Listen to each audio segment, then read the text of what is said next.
This is Garis, Masculist, MGTOW flyers.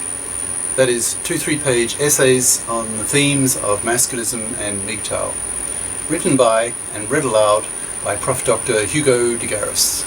This is flyer number 8.1, entitled The Eclipse of MGTOW/Masculism with the Collapse of the West. Description. This flyer argues that MGTOW/Masculism will become irrelevant for several decades, during which time the Western countries recover from the economic crash and civil war against and removal of the Jewish banksters who ruled their countries. The flyer itself. The eclipse of MGTOW/Masculism with the collapse of the West. Soon, maybe this year or in a small number of years, the US dollar will collapse, and the US, Europe and Japan will see their economies crash to third world levels, thanks to the Jewish bankster indebting of these economies. The US dollar has been the international reserve currency for decades, but with the Jewish-controlled Fed printing money at the rate of at least $1 trillion a year, and even a month, according to Jim Willie, that's W-I-L-L-I-E, to cover the oil derivative fiasco. The rest of the world who hold dollars in their national reserves are now dumping them heavily because they anticipate a universal desertion of the dollar, and no one wants to be the last man out the door.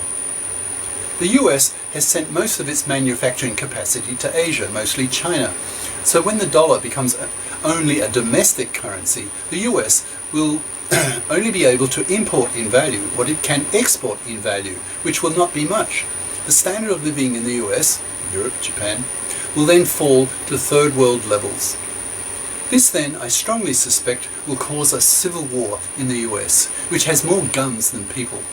Americans will become extremely angry at what has happened to them and will seek revenge against the Jewish banksters who created this problem, who planned for this to happen as part of their grand Illuminati-based vision of creating a world state dictatorship with Jewish banksters in charge, ruling over a planet of serfs, controlled by computer money chips inserted into their bodies. This grand Jewish bankster vision is often labelled the New World Order, NWO. These Jewish banksters anticipate a massive reaction from ordinary Americans with their many guns, which accounts for the 800 FEMA concentration camps in the US, the 3 billion with a B hollow-tipped bullets purchased by the Jewish bankster-controlled DHS, Department of Homeland Security, the millions of 4-body plastic coffins you can see on YouTube, the militarization of the domestic police, the passage by Obama of many police state executive orders, the suburban tanks, etc. The CFR, Council for Foreign Relations, which is the real power in the US, the shadow government, which really runs the country, was set up by Paul Warburg, one of the prominent Jewish banksters in the early 20s, who wrote the draft Federal Reserve Act in 1913 as an agent of the European Rothschilds, the greatest criminals against humanity in history. Of course, the Jewish banksters will lose. They will be pogromed out of existence. Millions of Americans will die in the Civil War. The Fed will be removed. Jewish banksters will be hated universally once the media is freed up from their monopoly. The sources of information today in all the major countries, that is the media, Hollywood, the news outlets, publishing, are in the control of Jewish banksters. Once the Rothschilds had acquired control of the Bank of England, a misnomer since it was a private bank, just as the Fed is today, they soon bought Reuters, the major Western news distributor, which owns AP, Associated Press. Any Jewish bankster with the surname of Rothschild, Warburg, Schiff, Rockefeller, etc. will be targeted for assassination as the Civil War progresses. They will be put on blacklists and prosecuted, and if that doesn't work quickly enough, vigilante groups will hunt them down all over the world and kill them. There are now too many millions of people, thanks to the internet, who know about their massive crimes against humanity and have learned to hate them, who realize that all the major wars for the past century or more have been largely Jewish bankster generated, as are the economic depressions, the debt enslavement of whole continents, etc. The world would have been much richer and a lot happier if these Jewish banksters had never existed.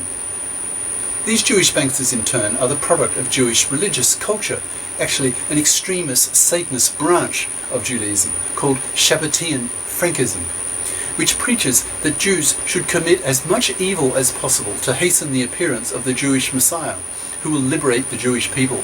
These Jewish bankster vermin have made the world far more miserable than it would have been had they not existed. Once the Rothschilds took over the Bank of England, taking control of the issuance of the nation's money, they had the means to achieve their long-term goal of fulfilling their Talmudic prophecy of ruling the world with Jerusalem as its capital. The Rothschilds then bribed the British government in 1916 that, quote, "If you Brits give us Palestine, we Jews who control the media in the US will bring the US into World War I and tip the balance so that you can win the war," says Benjamin Friedman. YouTube him, a very important YouTube file. Benjamin Friedman, that's E Friedman. Prior to this dirty deal made between the UK government and the Rothschilds, the Jewish media in the US was pro-German because Germany was fighting Russia in 1916, and the Jews hated Russia for long historical reasons. The Russians hated the Jews for very good reasons, if you read its history. Once the Jewish-controlled media learned of the Balfour, B-A-L-F-O-U-R, agreement, YouTube it, it suddenly turned on Germany with powerful propaganda to turn the tide of US public opinion, which brought the US into World War I. The Jewish banksters wanted a world war to kill off millions of the hated Goy for their Satanist reasons, and to make huge profits from war loans to warring governments on both sides of the war.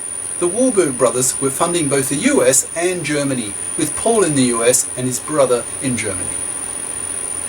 The Jewish banksters then took control of the issuance of the US dollar in 1913, when they created the Fed, one of the greatest crimes in history, given its enormous consequences.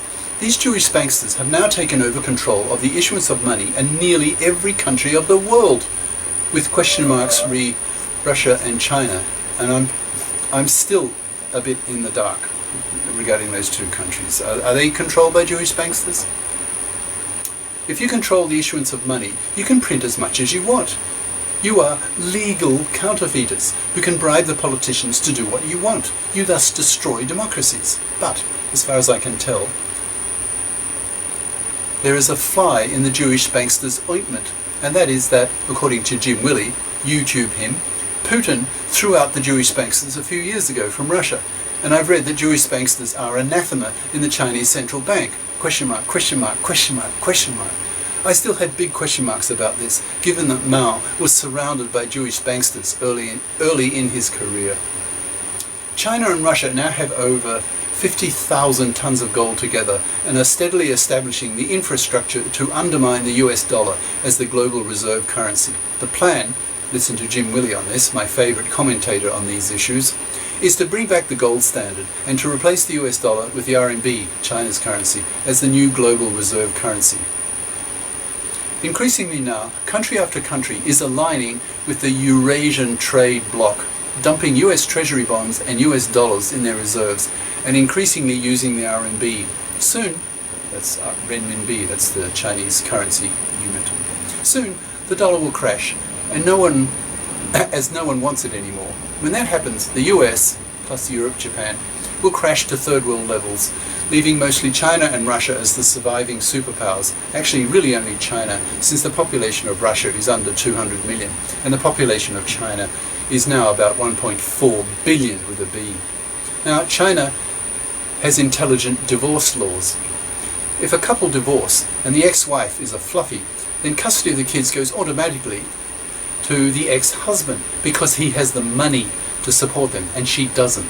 So a decade from now, when the dust from the crash has settled, more or less, China will reign supreme. The West will have become largely irrelevant, a third world ignorable bloc. I just wonder what the relevance of that paragraph was. Now, I do see a subsequent resurrection of the West, given the genetic superiority of Westerners, the high IQs and greatly superior creativities compared to Asian intellectual timidity and lack of individuality. But it may take decades for the West to rise again, freed from Jewish bankster tyranny. In the meantime, China will utterly dominate, It has 17 times the population of Germany, which also has an average IQ of 105, equal to the Chinese, and over 4 times more than the US. Both Germany and the US will be pauper nations for a few decades before we hear of the economic miracle of the Western nations. During that time, preoccupations of Western men, such as MGTOW and Masculism, will be seen as idle luxuries when people are starving and fighting to simply find food. The civil war in the US will be particularly bitter as the Jewish bankster-controlled militarized police war against US citizens. Highly intelligent patriots will seek out the Jewish banksters and have them assassinated. They'll be hunted down, and then all their literally diabolical institutions will be swept away and replaced by honest institutions, where economies are based on real work, real manufacture, etc., the way the US was in the 1800s when it thrived, before the Jewish banksters took it over and destroyed it. That is, destroyed the Western nations with debt, making debt slaves of their populations with their paper dollar, debt note, Ponzi schemes. Understand this, people. I have the opinion that I'm ad-libbing now, that it's the civic duty of anyone who's intelligent, in other words with a bachelor level degree intelligence or above, to bother to inform themselves of the massive crimes committed by the Jewish banksters against people, against nations, and then to send them to The Hague, have them executed at the International Criminal Court, and then free up whole continents. So, the rise of MGTOW and Masculism in the Western country is a time-limited phenomenon. It will be seen as a pre-crash movement and will be put on the back burner for several decades until a Jewish bankster-free Western world can stand on its own feet again and reassert its dominance due to its superior creative capacity. In brackets, look at Murray, that's M-U-R-R-A-Y, look at Murray's book, Human Accomplishment, which shows clearly how dominant white Western culture has been over the world over the past few thousand years. Once the Jewish banksters have faded into history, the fluffy feminist-dominated divorce courts will be reformed. The Jewish bankster bride politicians will be voted out of power, and a new generation of more honest, patriotic politicians who care about the well-being of both sexes will men-fair the gender laws. But this will come later. In the meantime, the US has got to go through the painful, bloody process of the Civil War to remove the hated Jewish banksters and their massive preparations to try to suppress the rebellion of the US people against them. Only later, when the air clears, will things get back to the way the founding fathers of the US Constitution intended the country to be run.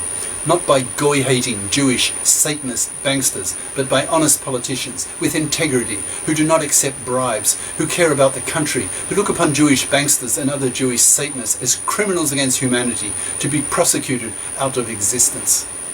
Cheers. Prof. Dr. Hugo de Garis. Email profhugodegaris@yahoo.com. Website profhugodegaris.wordpress.com. YouTube channel name De Garis, Masculist, MGTOW, Flyers. Ciao.